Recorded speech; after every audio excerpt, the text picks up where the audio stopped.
Good afternoon. Thank you for joining our Compensation Committee webinar.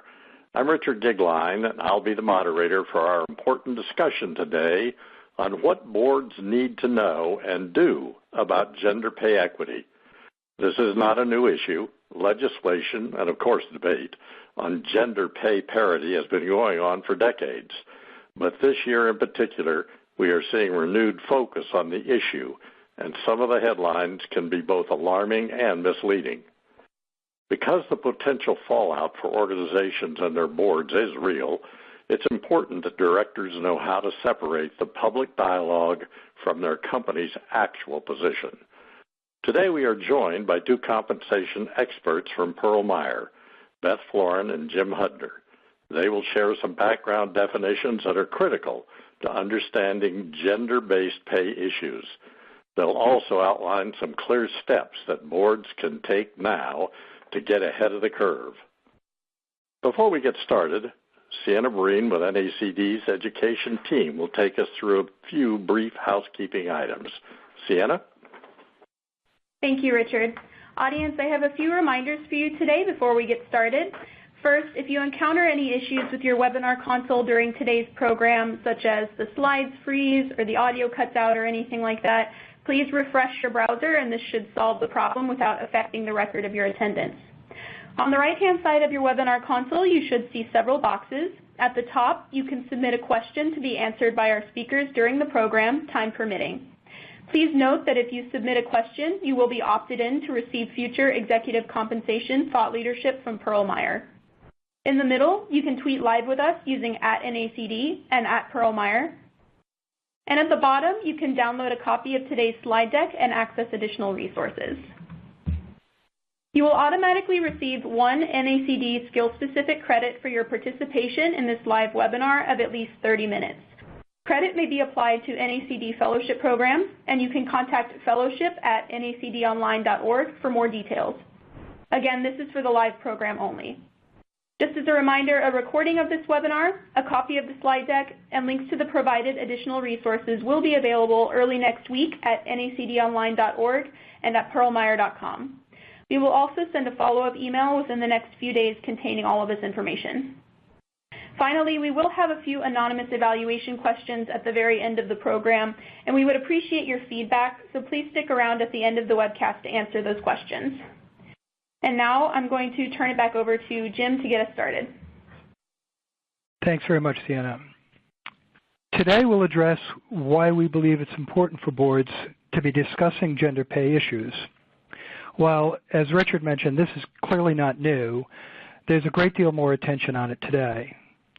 So we'll also provide some context regarding gender pay issues, including clarity on terminology and important distinctions between the gender pay gap and gender pay equity.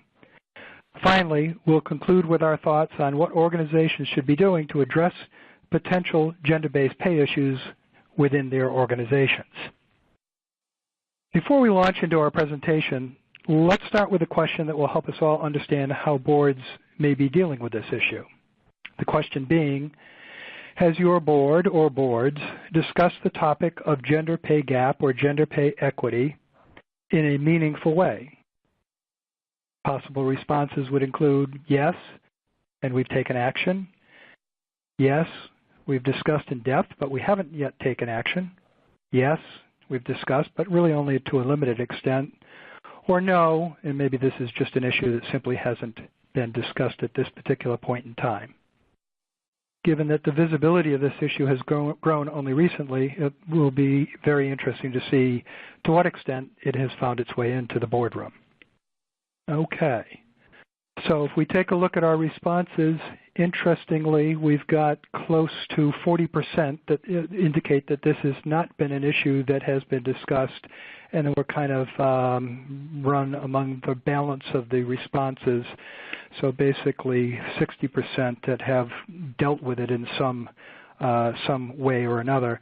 And, you know, from at least my vantage point, given that this issue is really predominantly viewed as a workforce issue and not focused only on executives, These results aren't really surprising, but I wonder if a year or two from now, if we asked the same question, we would be getting the same responses going forward. Okay. So with this in mind, let's discuss why we think the issue of gender pay should be an important topic on boards' agendas. First, the proxy voting guidelines issued in 2018 by both ISS and Glass Lewis indicate that they will be evaluating on a case-by-case basis shareholder proposals related to gender pay. Many of these proposals are being driven by activist and institutional investors. Both ISS and Glass Lewis indicate that their assessment of these proposals for a given company will include practices of others within their industry and among their peers, especially around disclosure of gender pay statistics and company policies. You know, it's funny though, in reading the guidelines, it is important to note that, and interesting to note that ISS's guidelines speak to the gender pay gap, while Glass Lewis's guidelines refer to the gender pay gap and gender pay equity, almost seemingly as if they were synonymous, which they are not, a point we'll cover in a few minutes. Another impetus has been recent state legislation on the issue of gender pay that requires employers to take steps to ensure that pay among their employees is not gender biased.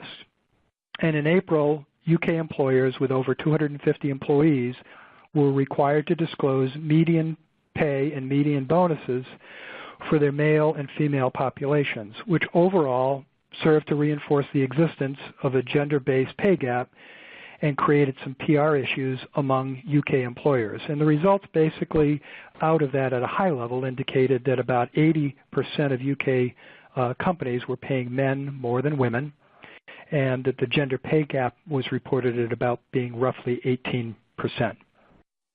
You also have some high-profile technology firms disclosing gender pay statistics with the likelihoods that others will follow, which really suggests that being slow to address this issue could put an organization in a difficult position, be it PR issues, brand damage, possible litigation, or maybe even talent management shortages. Finally, the gender pay gap is obviously, as we mentioned, not new, and the broader Me Too environment around sexual harassment and discrimination provides additional motivation to make sure that this issue is one that is addressed. With all the activity that Jim just mentioned, gender pay issues are being discussed formally in organizations and informally at coffee tables. To have a meaningful discussion, though, it's important to be clear on what exactly is being talked about. Pay gap and pay equity are often used interchangeably, but they really mean two very different things. The pay gap looks at the overall median pay of all women combined versus the median pay of all men combined. We've heard the quote, "Women make 80 cents on the dollar compared to men," throughout the press, and this statistics is the pay gap. It's a macro perspective on pay parity, and it's actually influenced by factors well beyond compensation, including the types of occupations that are covered and the degree to which women hold management and executive jobs. And as Jim mentioned, the recent UK legislation has created an even greater focus on the concept of pay gap. Pay equity is something altogether different and is not a new concept. The Equal Pay Act was enacted back in 1963, and it essentially requires equal pay for equal work regardless of gender.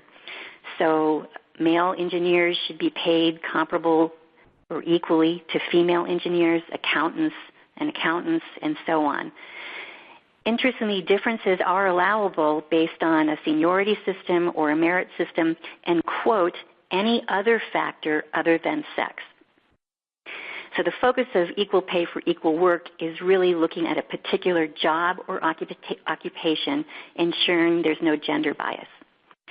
The recent state legislation, though, is really broadening the focus, and they are talking about equal pay for comparable work. In explaining what comparable work might be, the Massachusetts legislation suggests you might group jobs together that have no specialized training. So all the males in jobs that don't require a degree beyond a high school degree might be compared with all jobs in that area held by women. And they make the specific point that this would imply that janitors, a typically male-dominated occupation, should be paid the same as cafeteria workers.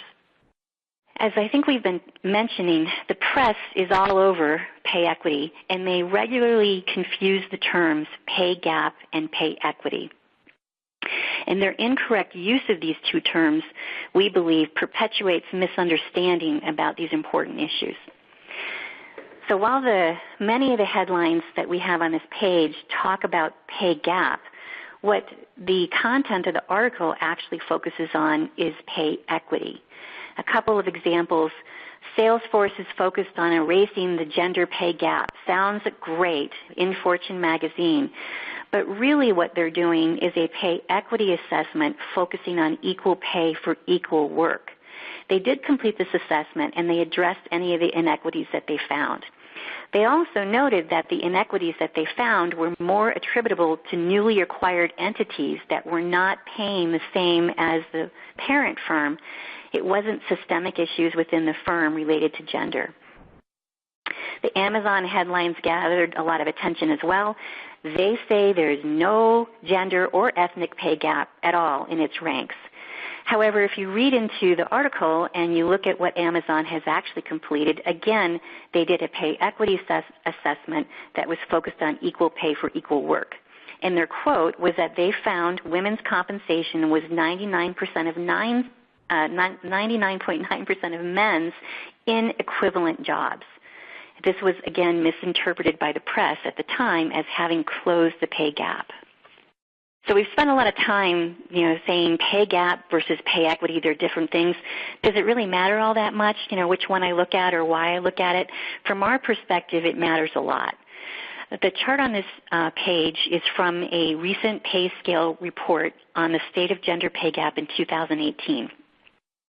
On the left, they have what they call uncontrolled gender pay gap. And this is all working women versus all working men, and their results show that women are paid 78 cents on the dollar compared to men. This is pretty similar to the widely quoted 80 cents on the dollar.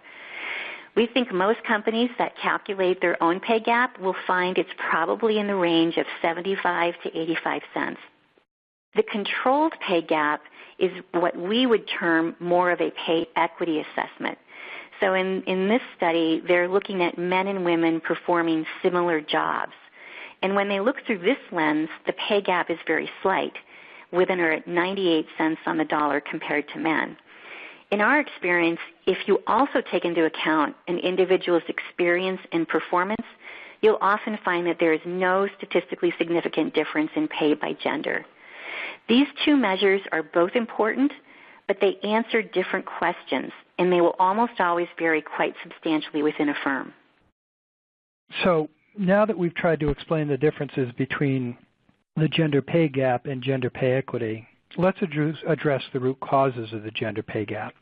One clear cause is occupational segregation. For several reasons, some of which we'll address shortly, there are a variety of occupations that include a high proportion of women, and these occupations tend to have relatively lower pay levels. Secretaries and social workers, as illustrated here, being good examples. Conversely, technical occupations, such as software developers, often include many more men than women, and, by the way, have much higher pay levels. Other examples worth noting provided by the Bureau of Labor Statistics, the percentage of women in computer-related occupations, 26%. In engineering-related occupations, 16%. Also, other very highly paid occupations. In short, the gap is clearly impacted by the types of occupations predominantly occupied by women. One last point to ponder, and honestly one for which there is really no easy answer. So the labor market presumably defines going market rates, including for positions with a significant female population, some of which we know to have lower pay levels. So the question is, Are these lower rates of pay simply a reflection of a natural supply-demand for the required skills, or does gender, in fact, play any role in that? Now, we don't profess to know the answer, and it may be unanswerable, but recognize that it's part of the debate. So we've covered a bit on occupational segregation. Let's dig in a little bit more to understand other factors that could be contributing to the pay gap. Long-standing societal norms result in career disruptions for women that are typically not faced by men. When women become mothers, there are inevitable gaps in employment, whether they're relatively brief or longer term. And these gaps can create issues for workforce reentry. For example, a woman returning to work, even with the same employer, after a brief leave, say maybe 3 months, often faces greater pressures on their time at work versus time at home, sometimes resulting in a need for a slightly reduced or maybe not so slightly reduced work schedule. In other cases, women coming back after several years may face greater challenges, particularly as it relates to changes in their chosen occupation, such as new methods, new technology, and so forth. In short, longer employment gaps can create knowledge gaps that end up needing to be filled. And so these challenges clearly impact a woman's career advancement opportunities. Advancement within many employers is typically going to be impacted by such factors as experience, tenure, and development of skills, again, each of which could be hampered by a woman's gap in employment or potential reduced hours. Furthermore, internal networking and mentorship, which can play really a vital role in career advancement, may also put women at a disadvantage if they have less visibility in the workplace. So the result? Fewer women in management or executive roles, which obviously provide higher pay, contributing to the pay gap. And you see the chart that's been provided by relative to percent of women in different occupations in the S&P 500 is an illustration of the shortage, particularly when you're in the management and executive ranks. And in fact, this also shows up in recent research that Pearl Meyer has conducted, where we looked at the CFOs in the Russell 3000, in which we found that of those CFOs in that particular group, only 10% of the CFOs were women. In short, the playing field is simply not level, and women don't seem to get the same access to the opportunities as men, which then becomes a major contributor to the gender pay gap. As Beth mentioned, the gender pay gap is really a high-level measure. And while it has important meaning, it is really less about the company's pay practices, but is more about broader employment practices that may not recognize the unique challenges faced by women in the workplace. The gender pay gap is really a reflection of broader systemic issues, and it can, in fact, represent a focal point in assessing organizational progress in developing greater gender equity in the workplace. Now, the ability to make progress will largely be influenced by hiring practices that are truly gender neutral. For example, not asking a candidate's current pay, which is now not permitted in a few states. So a few states have just recently made it a prohibition that if you are recruiting an individual that you cannot ask about what their current or past salary has been. The premise being that if in fact women are paid less, then basing an offer on what a woman is currently making is only going to perpetuate the pay gap. As mentioned, career advancement, succession planning approaches can also impact the pay gap. In fact, there's one interesting example that Richard was nice enough to actually point out to us. It was recently reported that SAP is focusing on hiring more women into management. That in and of itself, not a surprise, but how they're going about it is interesting. In doing so, what the company is requiring is at least one woman is part of the interviewing team. Makes sense. And that one woman ideally would be on the short list of candidates. Also makes sense. But also, if a woman is not hired, justification must be provided to senior executives as to why that would be the case. Now, I'm not so sure that such an approach will become the norm, but clearly policies that are like this will obviously begin to make a difference. Calculating the pay gap can be a fairly straightforward process and can provide a sound basis for tracking progress and encouraging action on the steps that are needed to close the pay gap. And you know what? My guess would be I wouldn't be surprised if in a few years from now many companies will begin to be voluntarily disclosing gender pay gap statistics, given the increasing pressure for transparency on this particular issue. That said, while it can be measured annually, since the pay gap is the product of long-term systemic issues, a fixation on closing the gap really quickly, it really just isn't going to be realistic. And rather, employers should really be trying to work to ensure continued progress in the right direction. So we've been talking about pay gap. Let's move to pay equity. There are a number of states that are implementing some form of gender pay equity legislation.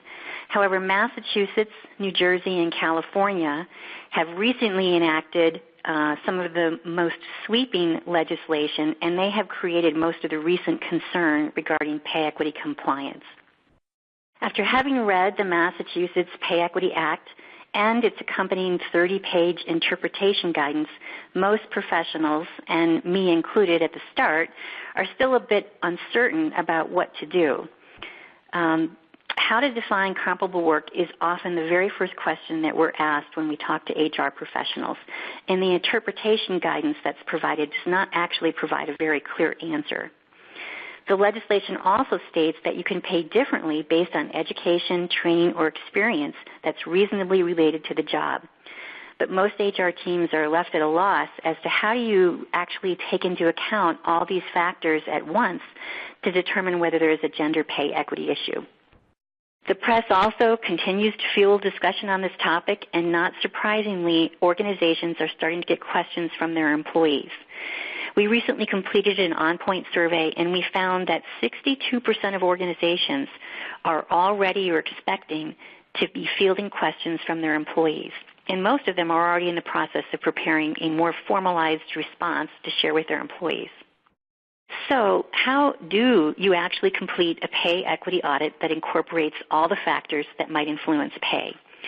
This slide, I will admit up front, is going to be a little dense, and my objective in going through all this detail is not to make you an expert on the topic or to prepare you to manage this work, but rather to arm you with enough information so that you can ask questions of your management team to ensure that the best processes are being followed.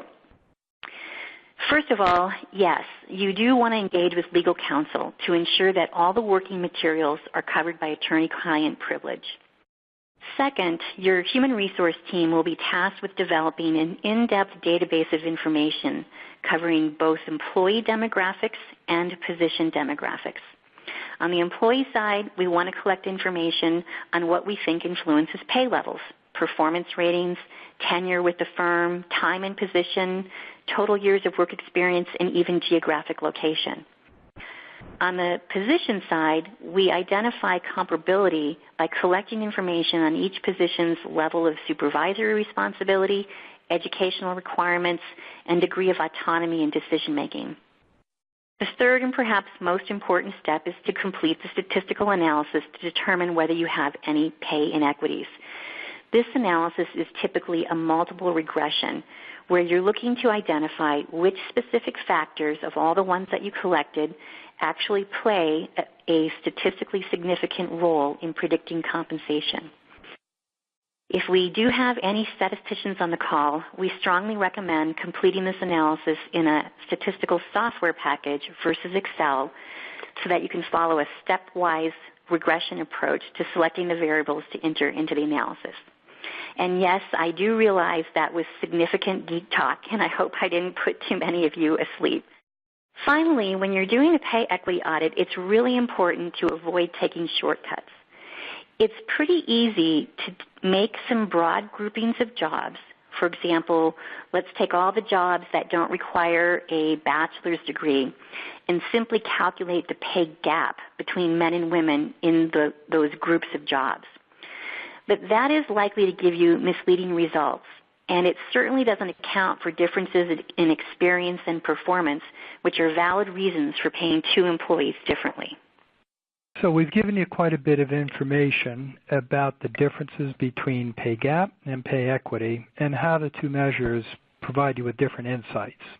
So let's go to our second and actually last question of the audience, or participants, which is, do you believe that management is taking steps to understand if there are issues and is prepared to take corrective action? Choices being yes, or yes, but I have concerns to how seriously the issue is being addressed, or no. And actually, as we thought about this afterwards, if you just simply really don't know, then you're probably best to just answer the third choice, no, as well. And given, Actually, Jim, I'm just going to interject here a second. Sienna was nice enough to add in a choice for us that says don't know. Well, that was very nice of her. Sorry about that. Thank you.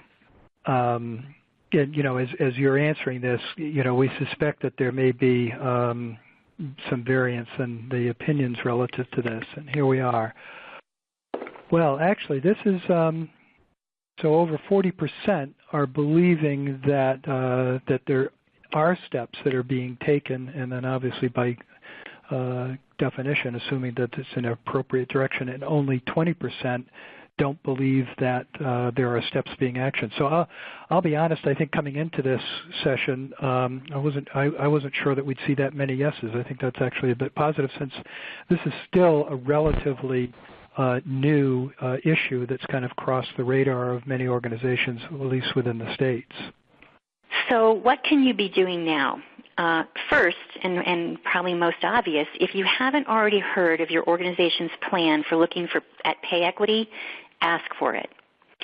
And then even if your firm is not in a state that is currently requiring employers to complete a pay audit, we think it likely will be required in the near future. And so we strongly recommend that firms get ahead of the curve by completing both a pay gap analysis and a pay equity audit.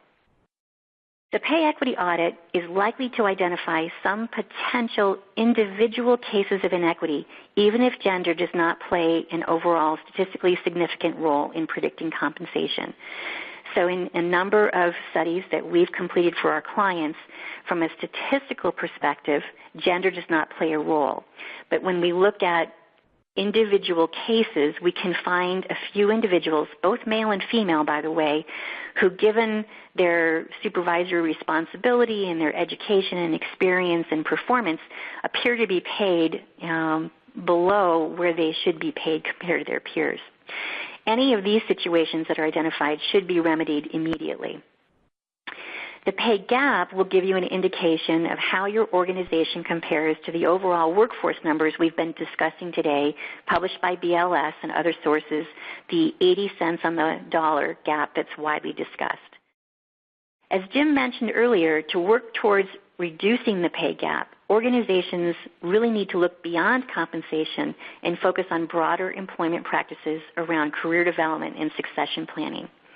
Some basic steps to take would be, first, to review all written policies related to career development, succession planning, training, and ensure that there's no unintended gender biases. Creating the more even playing field is probably one of the most significant things that will impact pay gap over time. And to strive towards creating that more even playing field, employers might think about how to keep employees engaged with the firm during their longer-term child rearing leaves, and also how to help them re-enter the workforce and be rapidly successful when they return to work on a regular basis. Finally, while the SAP example was a bit dramatic, thinking about diversity goals at varying management levels of the organization can create greater attention to the issue, and it also gives a clear metric to be striving towards each year. And finally, I think it's going to be important for each organization to have a thoughtful plan for communication. This topic is complex and is confusing, and you start using words like stepwise multiple regression, and people don't know what you're talking about. The employee questions, if they haven't already started in your organizations, will start soon.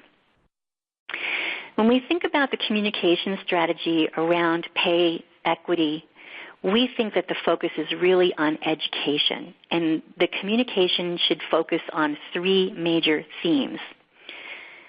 First, it's important to explain what exactly we're talking about and why the firm cares about both pay gap and pay equity. The goal of this communication is to make sure that employees know and believe that these issues are important, and they also clearly understand the difference between the two measures, so they don't get confused when they see statistics and reports either from their own firm or in the press. The second theme is that we want to explain in terms that employees can understand how exactly the firm is going to complete any assessment that they make to determine if there are any gender pay equity issues. If the communication is successful, employees will feel that the organization is taking the issue very seriously and that it's following the right steps to determine whether we have issues to address. And then finally, we want to make sure that employees understand the specific actions that will be taken as a result of completing the assessment, both pay gap and pay equity. In the communication, it's important to discuss the long-term steps being taken to close the pay gap and the short-term actions that were also implemented to ensure that there are no pay inequities. When you're putting together a communication plan, the actual steps, it's similar to any other major communication effort. So while the three themes are consistent, you want to think about the different stakeholder audiences within your organization and how do you most appropriately communicate about those three themes to each of those audiences. Thought needs to be given to the method of delivery, what needs to be print, what needs to be face-to-face, what can be online, and then, of course, thinking about a timeline for communication is also important. Okay, so we hope that we've left you, at least through the presentation portion of this, with some key takeaways. First, in our opinion, this issue really appears to have legs. While the pay gap has been reduced over time from women paid at 63% of men in 1979 to approximately 82% of men in 2016, there will still be likely increased pressure on companies to take steps to further close this gap.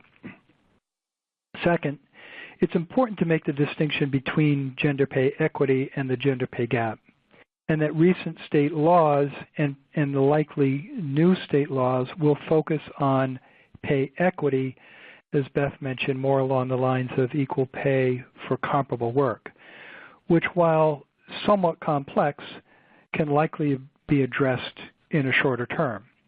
However, closing the gender pay gap, as we mentioned, requires different HR practices to help create more equality of opportunity for women, which will not happen overnight. Third, while the external forces may have ignited this, by taking action, companies may better position themselves in attracting and retaining a diverse and talented workforce. And then finally, boards and management are really presented with the opportunity to take a leadership position on changes to address an issue that has persisted for years and is ready for change. With that, I'm going to turn it back over to Richard to see, Richard, if you have any other thoughts, comments, or if there are some questions that may be out there. Thank you, Jim. Well done. We have a number of questions that have been posed, and I will go through those. I think we can cover quite a few of them before the end of our time here. Let me start with a question that simply is, do you suggest a law firm provide the pay gap, pay equity analysis? I'll take this one, Jim. We think it's important to engage through legal counsel, whether internal, external, so that you have attorney-client privilege. And we have actually spoken with a number of law firms about the approach to assessing compliance and ensuring pay equities are addressed. Most law firms that we have worked with do not have statisticians on staff and do not have compensation experts on staff. So they're really ill-equipped to provide advice around how do you evaluate positions for comparability and how do you complete the statistical analysis to determine whether there's a pay inequity. So we would recommend working with compensation firms to do the audit and make sure that you have someone that has strong experience in the area of statistics to make sure that the analysis is being completed in an appropriate way. Thanks, Beth. And as you were responding, another one came in that seems to fit very well for you and your background as a statistician. How would you recommend we define our data points and groups to get an effective equity analysis? Should we use a similar job approach or more tight and loosely defined groupings? So this is really a very interesting question, and this comes up every phone call we have. So the presenting issue is how do you group jobs together? And our answer is if you do statistical analysis, you don't actually have to group the jobs together. What you need to do is identify factors similar to job evaluation factors that you score your positions on. So level of supervisor responsibility is a factor that the legislation says can be viable for pay differences, and it's pretty easy to take a point or a factor system and score positions on like a scale of 1 to 5 with definitions. We also think evaluating jobs on education required is helpful and valid, and finally scoring jobs on the degree of decision-making and autonomy they have. So in the end, those factors help you identify which jobs are comparable to each other, so they have a similar level of supervisory responsibility and a similar level of autonomy in decision-making, but they're used in conjunction with each other, not individually to say, okay, here's my job group A, and here's my job group B, and here's my job group C. And Jim, if I was too technical there, jump in and say this in layman's terms. No, I think the only expansion on that would simply be those, when using those factors, those will assist in effectively defining comparable positions. And then the other elements that are now not job-related but incumbent-specific, performance, experience, things of that nature, can also be used to help explain if there are pay variations. Those may help to explain whether pay variations are appropriate based upon factors such as those that are more incumbent-specific, not job-specific. Another question: any difference in the approach to dealing with gender, the gap between private and public companies? From my vantage point, I can't think of one that would be different. Obviously, the construct of the populations are going to be different, and the sizes of the organizations may or may not be different, but the fundamental approach of when either assessing the pay gap or whether doing the kind of analysis that Beth has referred to around pay equity, that the principles and the approach really, I would think, would be the same. Another point, with the increased disclosure rules on CEO pay and the flurry of media coverage of gender pay, even CEO level, can boards proactively address this as a way to manage reputational and strategic risks? Well, again, from my vantage point, I think that working with management to at least understand what kind of problem may exist, and encouraging management to run the analytics, and for example, at least doing the analytics on the gender pay gap is a little bit more straightforward than gender pay equity. So understanding what that delta is going to be important, because the reality is probably going to be it's going to be asked at some point. So better to be getting out in front of it than to be behind it. And then once that's identified, is ensuring that, as Beth has mentioned, that there's an appropriate and thoughtful approach to trying to determine what does that mean, what steps will need to be taken, and then really importantly how to communicate what this actually means to the organization and to employees within the organization. And I would add to that, I do think that as part of the communication strategy that I talked about, one of the key audiences is external and the media and shareholders, and to give some serious thought as to what you want to communicate. Clearly, the companies that have stepped out and started publicly disclosing, they've been tech-oriented, so they're a little bit more perhaps forward-thinking on this matter, but they've been very visible and very proud about it to their workforce and to the outside audience. So I do think it's important to think about that and consider getting ahead of it. I would say that you need to make sure you have a really good story about what you're doing and why and how to explain your numbers before you publish anything, whether it's internally and externally, because you don't want to have some very basic analysis that isn't exactly correct that you start publicizing to your shareholders and to your employees. Simple, direct question. Is the CEO's salary included in pay gap calculations? Yes. It would be all employees of an organization in the pay gap. Okay. That makes it an interesting thing. Based on what I see some of the CEOs are making these days. Well, I'll just say I have an interesting story in here. There have been a number of articles that have been looking at executive pay, and there are several articles out there, and this was recently in the Harvard Business Review, that actually suggest that women CEOs make more than male CEOs. And there's a lot of debate, of course, about this and controversy and discussion, but, part of their premise is that there are fewer strong women candidates for CEO, and they are highly sought after, and their pay is actually slightly higher than their male counterparts. So there aren't enough of them, but they're paid more. I'm going to read this one because it has a couple of comments in it that need to be also as a part of the question. Person says, in addition to being a director, I'm also a professor and researcher on gender issues. So I'm a bit surprised by your statement that we simply don't know if the gender pay gap is somewhat due to discrimination.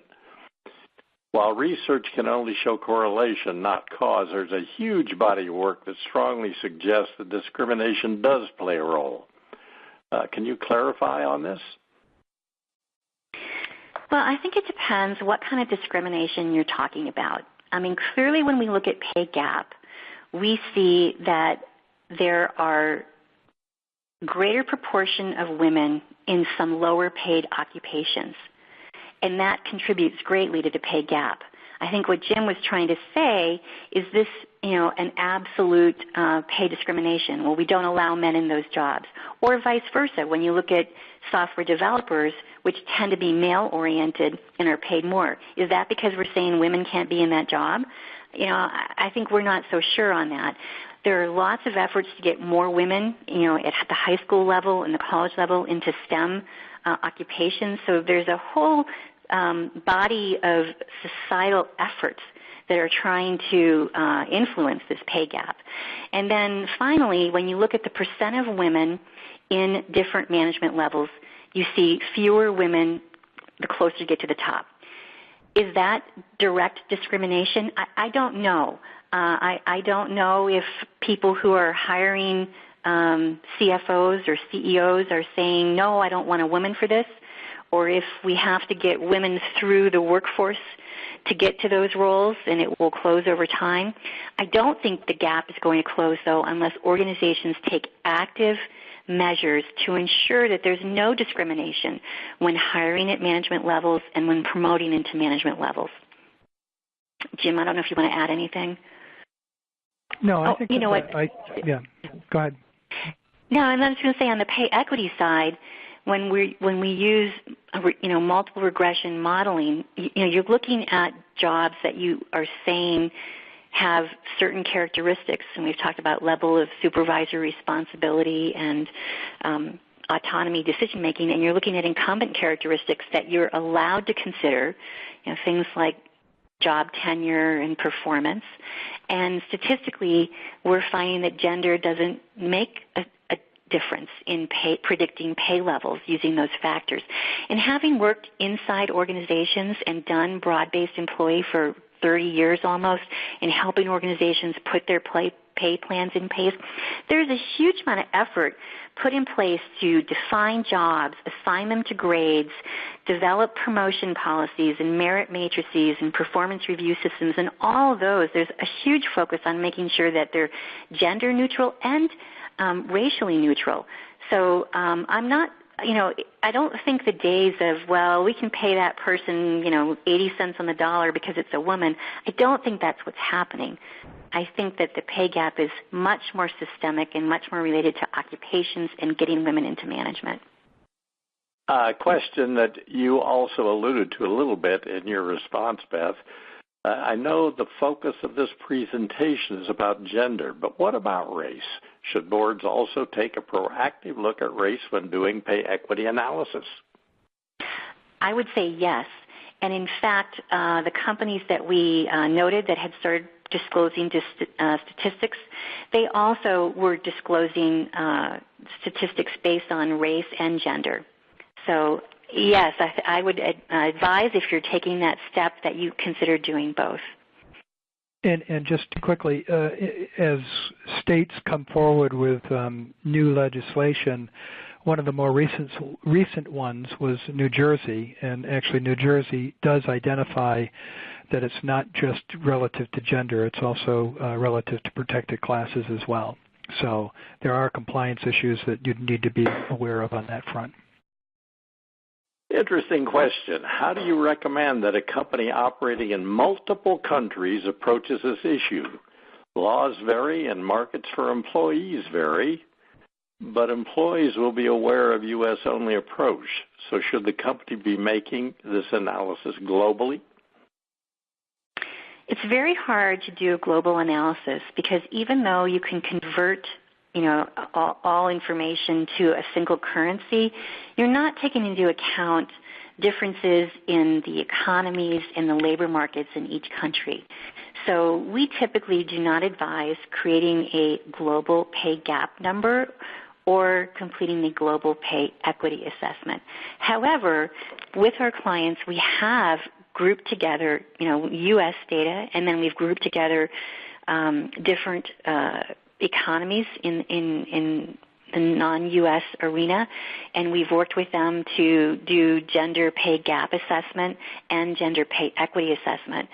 But you really have to kind of do it country by country unless you can group together several countries that are on a similar currency.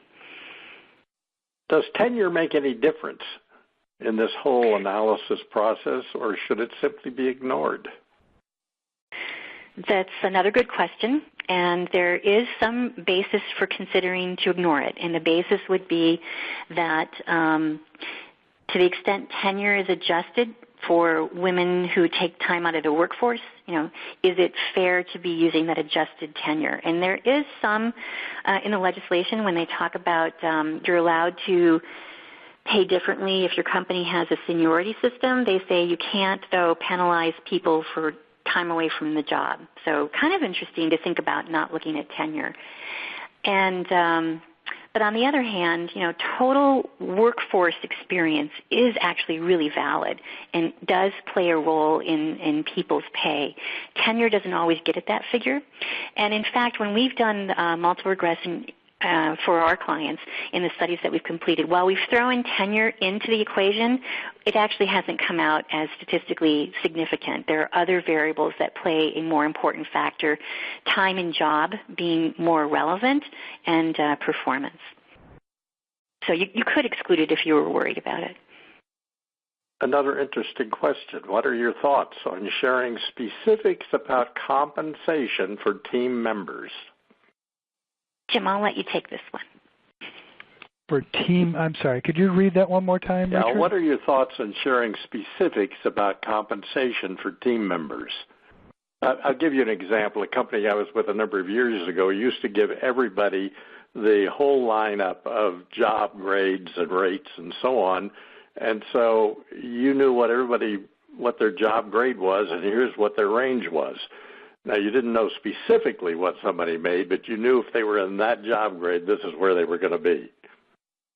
Okay, yeah, interesting question. So, I guess there's peel it back a couple of different levels. I mean, if on one end, if one is talking about disclosing some sort of, pay ranges, that's reasonably common practice. It's not necessarily majority practice, but having some transparency around the opportunity for pay at different levels is certainly something that we would see. But if we're getting to the point of talking about having a little bit more visibility and transparency into individual pay levels, obviously that's a whole different story. And typically, it's very few instances that we would see clients going down that path, predominantly because while organizations have enough information to be able to possibly substantiate the reason that they would pay individuals the way they pay them, it becomes very complicated to be able to describe some of the specific nuances that would exist as to why one person is paid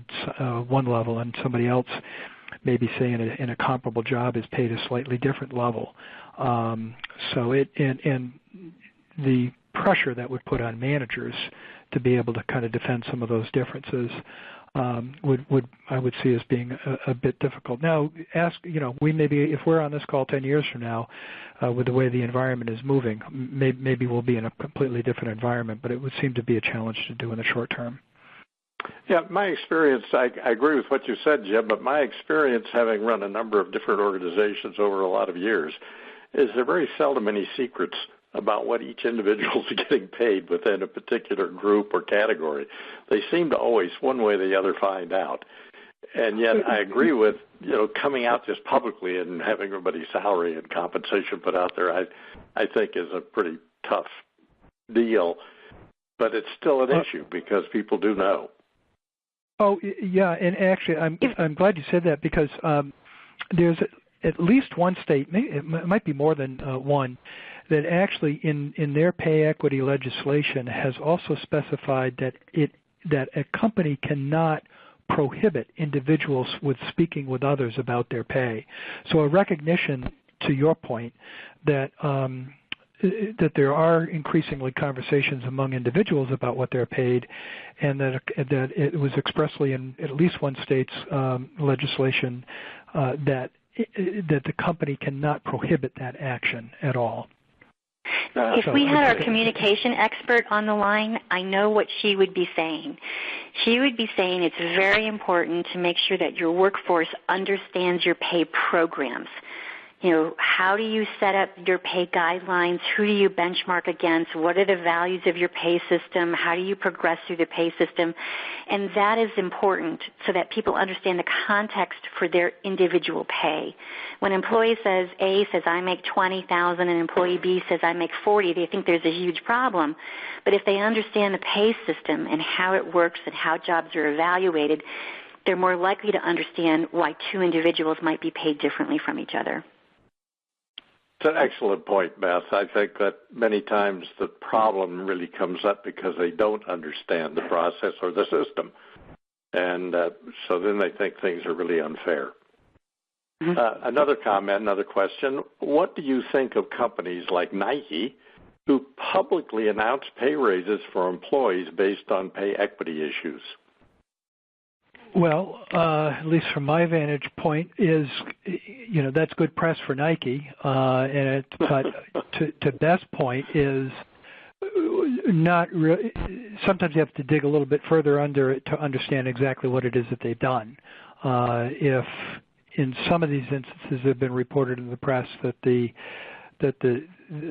adjustments have been really pay equity adjustments, meaning identifying positions for which there's clear comparability and finding variances in pay between men and women and rectifying those situations, which that's what they should be doing.